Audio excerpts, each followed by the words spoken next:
Alright, we're in the Stewed, part 2, with Christian, Kendrick, Booth. Who let Spencer do the intro? I commandeered it, I hijacked it like the Somalians in Who Killed Captain Alex.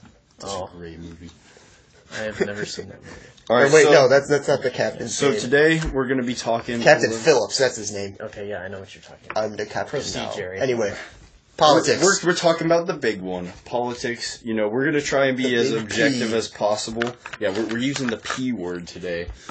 Politics. So we're going to get into it a little bit. Just want to make this perfectly clear. I respect everyone's opinions, unless it's really stupid, then I don't respect your opinion. Well, not that it's stupid. Just I would say if it's like uninformed and just blatantly biased. If it's like extreme and there's no like reasoning and stuff, then I'll think you're dumb. But what we're trying to say is that if you don't agree with us, by all means, we will bring you on the podcast. We will talk about it. We will iron out the differences. Or just drop a hot comment on there. Yeah. We're here to share ideas, is what we're trying to say. Yeah, that's why we call it the stream of consciousness. We're just trying to get stuff out there, broaden your horizons. You don't have to believe what I believe or what Stain believes or what Spencer believes, but just I'll think about your ideas, you think about our ideas, etc. All right, let's get right into it. What hot button topic would you guys like to talk about first? I don't know. Like just recently, like the Donald calling the national emergency thing with the Mexican border. I thought that was a very because you're more libertarian, so it's kind of a weird issue because libertarians like ideologically usually agree with like. I would say they usually agree with the wall. I like the idea with border security, but I don't like the idea of spending all the money. Libertarians would agree with the isolationist mentality, I guess. Isolationist gets a very bad rep, though, because when we did that... I'm very pro-isolationist, because think like about Switzerland, it. The thing is, all these, far-left socialist countries are isolationist countries. Give me an idea. Like Denmark. They're not socialist. They're basically just they're just capitalists with a hyper welfare state. Yeah, they have a large. Basically, what I'm trying to say is that they have stricter immigration laws than the United States by far. Because when you're offering all these social safety nets and all these benefits, it's a very homogenous culture. Yeah, so it works. That's why. It works. Exactly. Because everyone is Swedish. Because they're isolationists because they have to pay the bill. And have you ever seen how low? Yeah, exactly. Have you ever seen how low people coming into your country? Yeah, exactly. Have you ever seen how low their Muslim population is there? No. It's super small. I know in Poland. Is it Poland? It's one of those Western European countries. They there's basically a ban on Muslims because it's one of those weird ones Poland, Austria. I don't know. I could see because Czech Republic doing that. Yeah, Czech Republic is they're very Eastern Orthodox Christian. Yeah.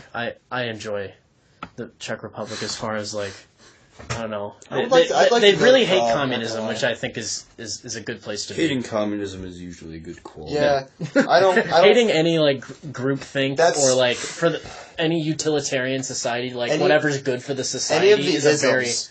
Or in general, even conservatism, libertarianism. Well, if you fall under one umbrella, that's usually not a good sign.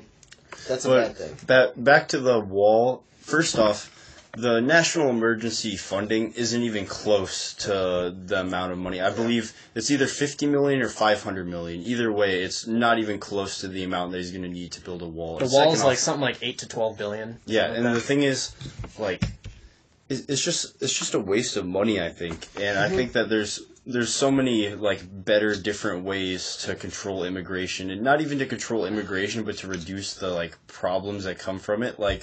In his bill that he proposed earlier when the government was shut down, the wall was maybe 25% of the spending. Oh yeah, there's a lot more with was improving the detention centers that the illegals got put into. The ICE centers, yeah. Yeah, the ICE centers, and putting more people on the border, more education, more equipment for them so that they can do their jobs safer and more effectively. And then, obviously there was the wall, but that was the part that everybody got hung up on. Because obviously, in general, Democrats would be happier with treating them more like people. Mm-hmm. And that was part of the bill, was making their centers where they would put the immigrants that were trying to come over illegally, better. Yeah.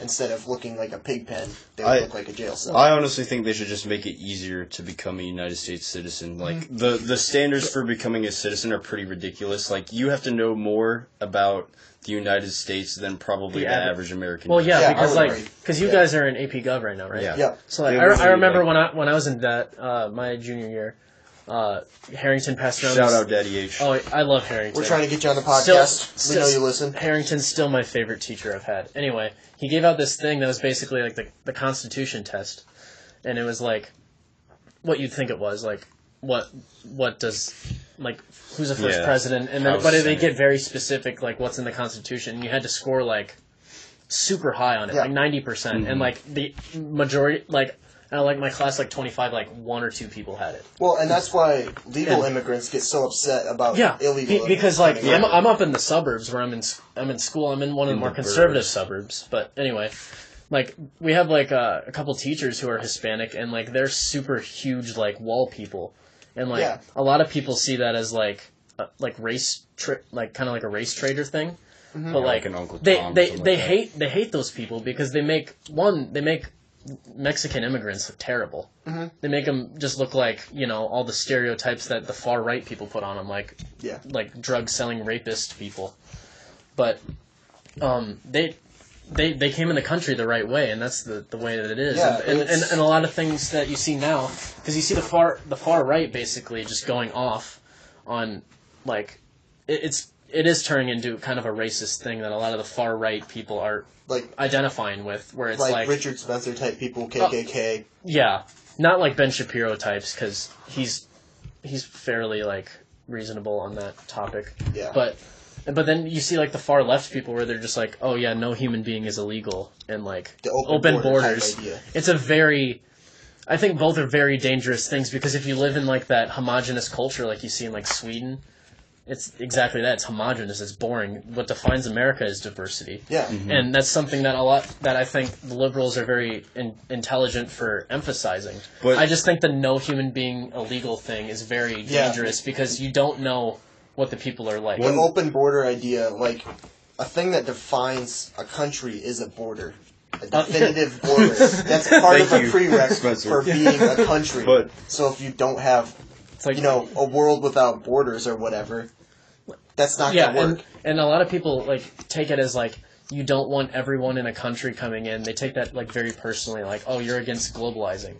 Like globalizing now is just like I feel like the term kind of is just like everyone's welcome anywhere, anytime. No. But I don't think that's just not safe, Like they just take it very personally, I would say. The one thing with liberals, like you said, liberals were good about recognizing humanity and all that stuff. I would say by liberals I mean like mainstream Democrats.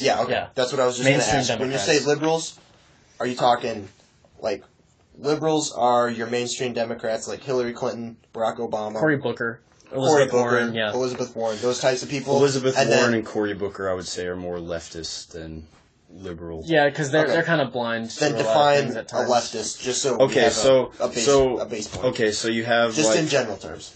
A leftist would be a democratic socialist, like a Bernie Sanders type or an Ocasio-Cortez type, or I would say that's just far left. Leftist is where leftist is an activist, like type Antifa, basically like kill all the Trump supporter type. Okay, people. well, fine. Then I stand by what I said with liberals.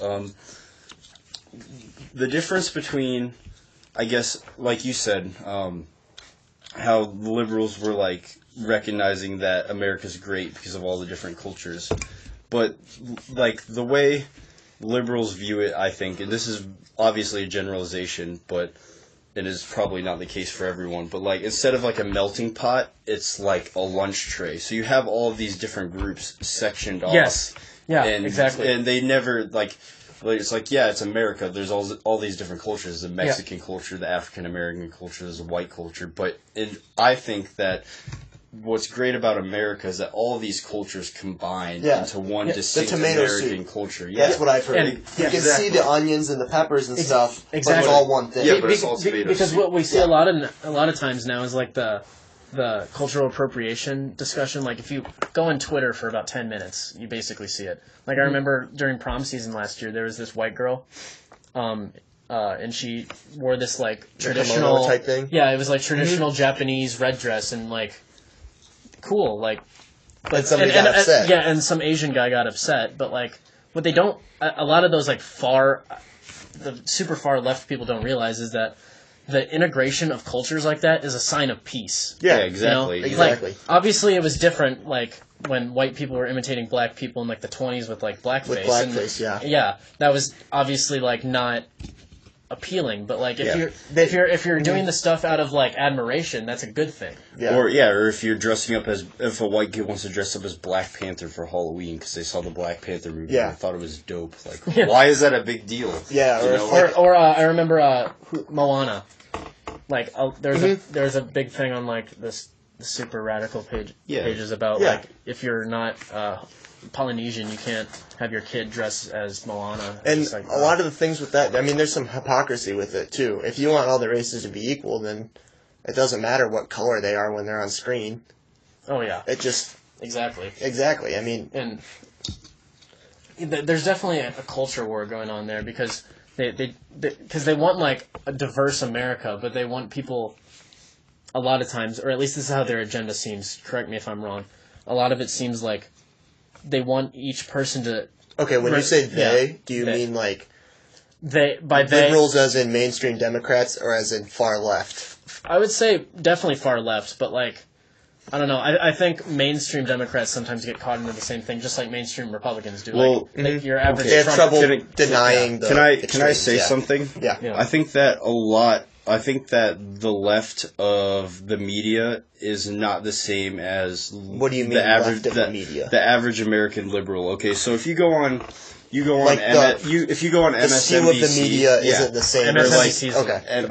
MSNBC or like liberal politicians, they're going to be a lot farther left than your typical liberal American. Just like conservatives on TV just like on or Fox, in the media, because they're going to be a lot time. farther right than your typical. So when we say like the left talking about the media left, like AOC and Bernie Sanders and stuff. The majority of Americans, like 80%, are like pretty much moderates and would oftentimes vote Republican if they were liberal and they had something they agreed with, or vote Democrat if they were Republican. You know, because they're not as extreme and polarized as everyone likes to make it seem. Yeah, exactly, and I think a lot of people, like, because like what I was saying with like the culture war, they want people to like retain, like they think that like. Assimilating to American culture is like renouncing your Mexican heritage. Yeah, they treat it as like a very nationalist principle. Like I was at a talk at my college, which is regarded like if you look on any list, it's always in like top 5 of like most anti-LGBTQ, which is and like the most conservative colleges. But like I can tell you. There's no one there that like wants to like do anything terrible to those people. It's just they don't agree with the idea. I'd say the student body is like 50-50, but I was at like this talk and they had some faculty there and they were talking about like nationalism and like the difference between like ethnic and civic. Ethnic nationalism is like Nazis, you know, like all for the race. It's a very awful thing. And then there's the civic nationalism, which is basically patriotism. And there's like a fine line there, you know, because a lot of the people now because Trump is kind of in like he's in the gray zone. He's in the it's very up to the listener. Yeah. Basically, but they treat it as if like because I heard this guy speaking and he's basically like he implied that the assimilation of immigrants assimilating to the culture is like a ethnic nationalist thing. And I was like, no. I don't see it as that. No, well, I don't think that's true, especially in America. Like, maybe in Sweden, yeah. Or maybe in, like, a very... Or, like, Saudi Arabia. Yeah. Like, a very predominantly, like, racially... Like 80% or more. Yeah. Well, I know what you're saying. Well, think about this. Like, what's great about American culture is that American culture isn't one culture. It's a huge combination of all these different cultures. So it's the most diverse one in the world. When an immigrant moves to America, they're bringing along parts of their culture from their homeland and then combining it with American culture. Like, I can drive 20 miles and find a Chinese restaurant, an Indian restaurant, a Mexican restaurant, an Italian restaurant, all these different cultures inside this one country, you know? And so they kind of bring their culture with them, and it adapts and changes into something distinctly unique and American, you know? Well, and I've heard this argument from people that are, like, slightly more conservative, that you've all obviously heard the argument that we should have English as, like, the national language and you have to learn it in order to move here. Yeah, and The argument that I've heard for that, I mean, I don't necessarily agree with it, but I think it's something that I find interesting, at least, that they want it because these immigrants that are coming over, even legally, they're forming these little pockets that is basically Mexico. Oh yeah, everybody. You see it in like Spanish, southern Texas, yeah, San the Diego, signs, Or yeah. even in like big cities, you know, there's like little China, little. Well, you know. I mean that I completely understand. I mean that's just you want to be people trying to be with people that they're used to. Yeah, exactly. Because they're already in a tough situation coming to America where they hardly know anyone, so they usually want to be within their own culture. Because that's how we would be if we went to like Nigeria. You know? Yeah, that's true. And yes. like the argument I've heard with that is that we need to make it, you know, mandatory to learn English to come here in order for them to more easily integrate and to become like part of the American identity. I disagree with that. Yeah, that's a very, I think, dangerous thing to think because because if you look at other countries, like go to Europe, like if you go to like Sweden, they all know English, like all of them, because outside of Sweden, Swedish is like useless. Yeah. You know, and most Europeans know at least 3 languages. A lot of them, especially like Western Europe. Well, I've seen a chart of like the averages and stuff. Because going between countries in Europe is like going between states in the United States, just like size-wise. Oh yeah, you know, and there's a lot of travel between. Because Europe is smaller than mainland United States. It's about the same size. It's about and I It's a think little it's- smaller. I think it's It's not as tall, but it's about the same width. But like basically, because I think that can be a very kind of racist thing. Just like, oh, they need to learn our language. Like, I 100% like, agree. like, yeah, I get it. But if you look at, if you go to any area in America, usually the white person will only know English. Oh yeah, I mean, well, like an American born and bred that is white will only know English because we're very much lacking. We're very because we're just like, oh, we're America. We're kind of like there's an arrogance about it. Yeah, we're the greatest because we're America. Yeah, I 100% agree. We don't need to learn the metric system. Yeah, I think it's like a dangerous thing to say that you have to learn English if you're coming in here. I think that's part of like the ethnic nationalism that you were saying Obviously, before. learning English is going to be a huge benefit. It'll be when a you're skill. moving to a majority English-speaking country. That's like I can move to China and not learn Chinese, and I should be able to move to China and not learn Chinese if I didn't want to, but I'm not going to be able to succeed or prosper with to the degree that you want to. Yeah, because I don't know Chinese, so you know, eventually. Yeah. And like if I wanted to move to Mexico, I would learn Spanish, you know. Yeah. Okay. So I think. Oh, do you have something to say? I was going to change the topic. Yeah, I was about to actually do that too, because yeah. I was basically just like, that's kind of like the assimilation of culture aspect I always hear from that side. And a lot of the right is just like, yeah, we need the secure borders because obviously that's what defines a country, you know, like what you were saying. And yeah, and it's very frustrating for a lot of those legal ones, like I said, because they wait in line for like 8 to 10 years, and it's disrespectful, I think, to allow people to just kind of cut in line for people that are doing it properly. You can't have a huge welfare state and open borders. It's just not possible. Feasible. It's not. There's not enough taxes and there's not enough money to be able to provide for all these people. It'll bankrupt your economy. You can have one or the other. So I don't know. And something that I've also heard of a lot of. It's kind of like one of those what if scenarios that I often hear. It's like, well, what if it's these? What if it's a Hispanic man and woman that come over here, and then they have a family. The kids were born here. They know America. Like, what happens then? Do you like just deport the illegals? Do you keep the kids here? Like, I hear that, and I think it's very. I understand it happens, but like, the thing is, and I think, but I understand that they're very caring about those people, and I respect that. But like, if if I'm getting in the mind of one of those people that just like, okay, I want to stay here and not have to pay taxes, I would personally like have kids. Oh just yeah, so people so would, many people so do people that on would purpose. so people would feel bad for me and then not deport me or my kids because we're just like, oh, we had kids here, you can't do that to us. Like I think that's a whole separate topic that I think is very dicey. But it's like women coming in to- from a different country and marrying some fat old person just to like be a citizen. I want to change the topic. We've been talking about, immigration and the wall, or things at least in the same, neighborhood for almost 20 minutes, or over. Jeez. Yeah. I just want to switch it up a little bit and move it to some of the more, not necessarily like physical issues, but some of the more like intangible issues. I want to talk about the legalization of marijuana. Oh, yes. All right. Sorry, I sound I so feel like I'm going to go off on a So- tangent probably. yeah, I feel like I have a very good. I feel like I'm the ultimate like.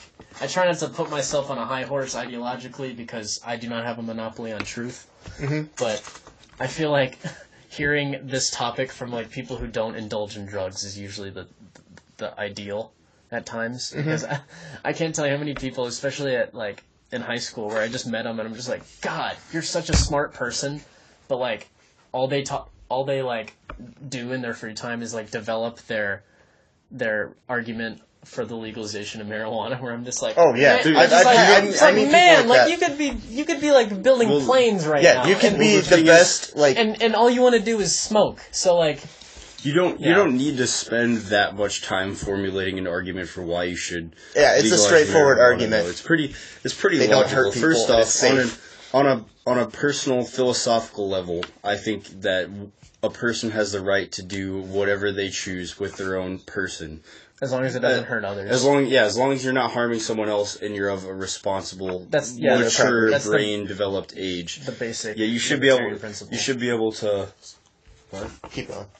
You should be able to do like literally whatever you want to do. Like if I want to go and eat a Big Mac every single day and die of a heart attack at the age of 30, then I should be able to do that. Or if I want to go and do a bunch of heroin, you should be able to do that because the people are going to do it anyways. And I've gotten into some arguments with people at school about like.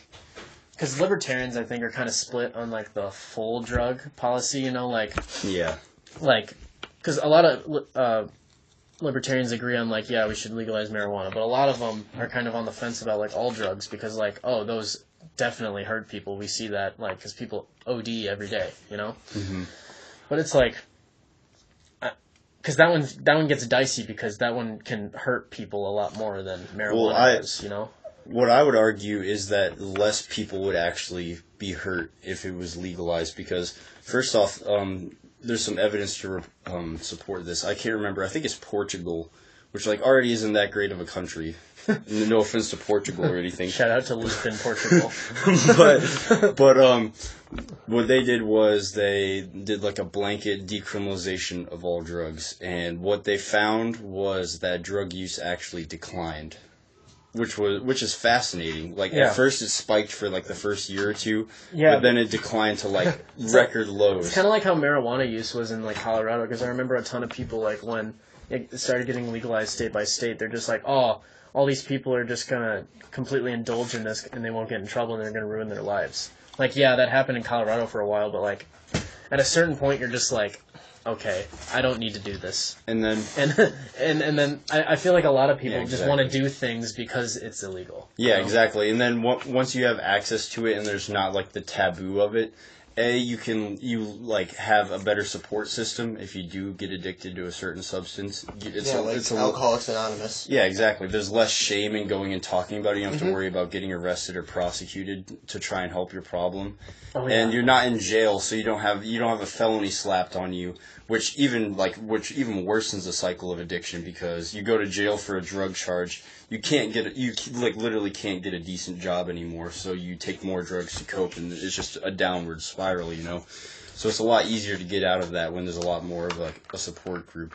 And also, if you legalize drugs this is going to sound really controversial, but if you legalize heroin, the heroin overdose rates would decrease because the drugs that you're getting on the streets are laced with fentanyl and Yeah, all these all the terrible all things, these yeah. things. So they don't really know, like users don't really know their dose and don't really know what they're indulging in. Also, like say you're just like a high school kid and you're going to buy some pot and you have to talk to a drug dealer because it's illegal. Well, what do drug dealers have? Other drugs besides pot, you know. So you're going to get exposed. You're going to get exposed to drugs that you probably wouldn't be. Mr. Walgreens pharmacy man isn't going to try to push exactly. coke on you when you're there to buy your doob. He's like, hey man, I know you're buying this gram of weed, but want to buy some coke? Like that's not going to happen when you're buying it at like a licensed dispensary or a licensed pharmacy. Also, I think it puts a lot of illegal drug stuff like out of business, you know. Yeah, exactly. Like, it would bankrupt the cartel. Yeah, like El Chapo and stuff. Like they make their money thriving off of illegal like goods or services. Yeah, like human trafficking is it's such a huge deal in America because of, I think, largely. That's also very controversial, but I think it's largely due to the prostitution laws. Like just because you legalize prostitution doesn't make it like, I don't think it's like a good thing for many like individual circumstances, because I think a lot of like casual relationships like that where you just treat a very intimate thing very casually, I think that's very damaging to somebody. But but at the same time, I think a lot of those like underground kind of mafia stuff would decrease because the prices of them would decrease too because everything's legal. Same thing with like. Think about Prohibition back in the day. Like what happened during Prohibition? It's not, everyone magically quit drinking and they lived in this happy utopia. No, there was huge mafia, crime bosses, like underground crime, there was an increase in violent crime. Like same thing with drugs, like all the gang violence and moonshine. Cartel. Remember, moonshine. That stuff's like, if you didn't scrape off the top of that stuff, like that was literal poison. Like you were going to die if you drank that stuff. You could run your car with moonshine. You could drive down the road with a tank full of moonshine. Yeah, that's like, it's like diesel engine fuel. And this exact same with drugs. Like with fentanyl. Yeah, I can't get heroin, it's illegal, so now all these dealers are going to find the easy way out by lacing it with fentanyl, which is 1,000,000 times more potent, and I can sell it, it's more compact, I can sell it for more money, you know. Why would people want to kill their, clients, though? Because they don't care. I mean... Yeah, they don't have any responsibility to it. And that's part of the reason why legalizing would be better. The thing is, it's not your... Because the seller would be held accountable. It's not your average drug dealer on the street that's lacing with fentanyl either. It's like the crazy slumlord crime bosses. Like the El Chapo. Yeah, exactly. They're the ones who, they couldn't care less about the average junkie, you know? I don't know. Good stuff. Okay, well, I missed out on a lot of that. I'm assuming that it was good. It was basically just a transition. Yeah, we went from marijuana to literally every single drug. Oh, which I see. It was a pretty vast jump, but I think that's the all drugs thing is something that most people disagree. I think that over the course of our lifetime, more and more drugs will begin to be legalized, especially the ones that are less harmful than alcohol. I think people kind of use alcohol as a standard to compare other drugs to, because alcohol is legal. It's a huge part of society. I could never imagine seeing a weed commercial in the Super Bowl, but that'd be funny. But so many more people die from alcohol than weed. Literally nobody's ever died from weed. But anyways, one. There was a rapper that overdosed on CBD. Or not CBD. THC? On the pure oils, THC? the extracts. Oh, yeah. That's the oils, though.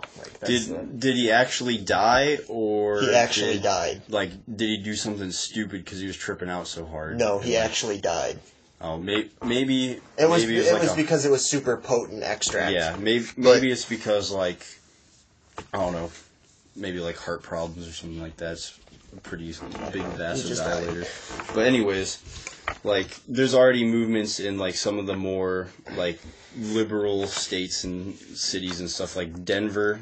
This upcoming year, there's going to be a vote for legalizing magic mushrooms in Denver. Well, and same thing with Oregon too. The push, I wouldn't necessarily say legalizing magic mushrooms, But I've heard the argument from moving it down from Schedule 1, which is like there's no medical use for it, to Schedule 2. Well, the thing because is, there's proven studies that show that it helps treat PTSD and depression and just a whole slew of different Jordan things. Peterson talked about that in clinical trials with magic psychedelic mushrooms. There was an 80% cessation of smoking cigarettes for people who were addicted to cigarettes. And I think like 90% like permanent curing of depression. Like not like a pill you have to take every day, not like a once a month thing. Like your depression's gone just from that one dose, like it's crazy. It's so much more. What I've heard from that too is Paul Stamets, who's a mycologist. He's a pretty famous guy. He's a really smart as far dude. as a mycologist goes. That dude knows everything. He talked about mushrooms. study that was done, and they gave the psilocybin mushrooms to a group of like 100 people, say, and he said that 70% of those 100 people, so 70 people, we'll say, had a positive experience from it right out of the gates, and they immediately improved their life afterward. Yeah, and then the 30% that didn't, that had the negative experience with it, didn't have any negative repercussions. No, and a lot of people who do have the negative experiences actually use that as kind of like a form of healing and like psychotherapy, because basically what the mushrooms do is it kind of makes you view your life objectively from a different point of view, and kind of like without your personal attachments, which helps you address the different problems in your life, and it kind of digs up different emotional traumas that you have to deal with. And that's why it works so great with PTSD, like veterans with like severe PTSD and stuff like that too. It helps a lot with that. Oh yeah, It's so sweaty, dude. I don't know why I'm sweating. Yeah, it's hot in here. Sweaty. It's hot in here. All the brain power is just I'll crack a window. heating up the room. Yeah, that's a fact. So, we might as well just transition to something else. All right, yeah. We got some time. Yeah. I don't know. I was thinking transgender rights, but I mean that's a really hot button issue. I'm not.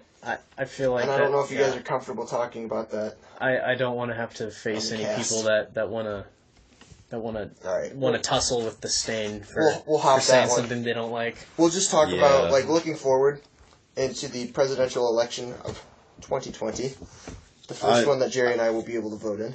I think Donald. First one I I'll think. be able to vote I in. think the way that the campaign is right now, I think Donald Trump's going to win the re-election. Yeah, because I was just looking at the Democratic candidates today, actually, and I was just There's already 8. Yeah. Oh yeah. There's They're- way more. Than It's going to be like the Like Republican the ticket most in prominent ones I 2016. can think of are Beto, Cory Booker, Warren, and Joe Biden. No, Michael Campbell. Kamala Harris is probably the front runner right now. No, actually, she says too many things that are just like really, I don't know. yeah, like but that the thing thing- is she's like that kind thing of she had the using other her day. And she's kind of Yeah, using her yeah. African Americanness The as like CEO of as an identity. Yeah, That's kind of like what Obama did. That's another thing with assimilation of culture. I think like a lot of people nowadays, because of like the race battles that are going on, like they vote for someone because they look like them. And not think because they about it. believe People what go they with their race a lot of times, like the OJ trial. Like if you went, like none of us were alive for the OJ trial because it ended in 1995. But if you there if were you just huge walk down the protests and all streets that and you saw people when the verdict was read, everyone who was celebrating, like 95% plus were racial minorities, and all the people that were like upset with the verdict that of the not guilty verdict were mostly white people, because it was a very racially divided case, and it went on forever, and you see that now in like a lot of identity as far as like culture goes, because. Like we said about like with Elizabeth Warren. She was I'm White more American. Native American than. The average 1,024th. Yeah, the average American is more Native American. Honestly, than her. I'm gonna be completely honest. I think that ended her chance at. Oh, yeah. 100%. Yeah. That was completely a huge butchered. Yeah. mistake And- doing that. Oh and yeah, then that was dumb. Yeah. They criticized her for using the DNA test to claim tribal heritage. And then it backfired even worse. And then the the Cherokee tribe? They're like, yeah, we do not affiliate with this woman. Oh, that was the best. That was just like kind of poetic justice when that happened. But like I was saying, a lot of people identify with their race as like because you talk about identity politics. Like we talk about political parties as like an identity that people identify with. but like race is a huge thing, you know. And I mean, you get a lot of white people that kind of talk about, you know, I hate to put the umbrella term white liberals, but basically they're a big champion of minority issues as white super people. Apologetic for So, like the fact that they're white and for oppression of their ancestors. With white liberals, are you saying like moderate, like mainstream, or more towards the extremer end? I would say I'd say that's a mainstream thing. Okay. Like I think if you talk to anyone who identifies as like a more left wing person, Especially as a young person, they kind of more often than not they feel obligated to stand up for minority issues, and I get that. I understand that. Because if you're taught that that's a sympathetic thing and you don't hear the other side, that isn't a straw man argument of like misrepresenting the idea, then I mean, a lot of the ideals make a lot of sense. It's good intentions without the facts that are needed to make it. That's not to say that white people like have, because I think there's a big misunderstanding just as race goes. Do you remember that there's a video like a year ago that came out, the Joyner Lucas "I'm Not Racist" music video? Do you remember that? I don't think I've seen Oh yeah, it was basically he's this biracial guy. Not like Logic biracial, like actually biracial. But he doesn't like say he's biracial, so like I feel like that's more of a biracial move. Yeah. But he had this video it's called "I'm Not Racist," and he basically just had the token white guy and the token black guy, like what everyone associates as like the stereotype of them. And he had them like it was basically like a rap battle of like the white guy went first, and in the video he was like a fat like farmer, MAGA hat, you know, all that, and he's basically just talking about like the black homicide rate and like baby daddies, all that stuff, and then the 36 minutes, yeah, and then the black guy when he talked about, he basically talked about like talking down to black people and like talking down to minorities and stuff like that, and it was basically like a lot of people took the video as like, oh, the white guy went off or the black guy went off, and it was really funny to see like on YouTube. The avatar for everybody's profile picture is always the race that they like the white people were just like, oh, the white guy went off. And then like the same thing was with the minority people as well, and I was just like, man, it's really sad that we just kind of stick with the race on that, because I mean, yeah, there's not enough dialogue, there's just so much tension with I'll it. vote for a black transgender Muslim alien if they have the same beliefs as me, and I think they would make a good presidential candidate, you know? Okay, but like real talk, if aliens come, could they run for president? No. What if they land in the U.S.? I mean, land in the U.S. I mean, okay, if they land in the U.S., have a kid, and then the kid lives there for 35 years, then yes. Yes, they can. Alright, check it out. Elon Musk's kids are going to be president. He's got triple citizenship. Why would he? I mean, like... He's going to have a kid in the U.S., and go to his Canada. alien child is going to be the first half-alien president. Oh, of course. But, I think we got off track there. I'm sorry, I just had to bring that up, because that's been Spencer something made the I've been entire mulling over. podcast whack, so, that's all. We went on a lot of tangents we didn't plan on doing that with, but, you know, that's how it be. It's fine. All right. Thanks for coming on, Sting. Oh yeah, of course. Take care in college. Yeah, I'm looking forward Hope to to have coming you back. back on soon. Oh yeah, of course. All right. Peace. Peace. Beast.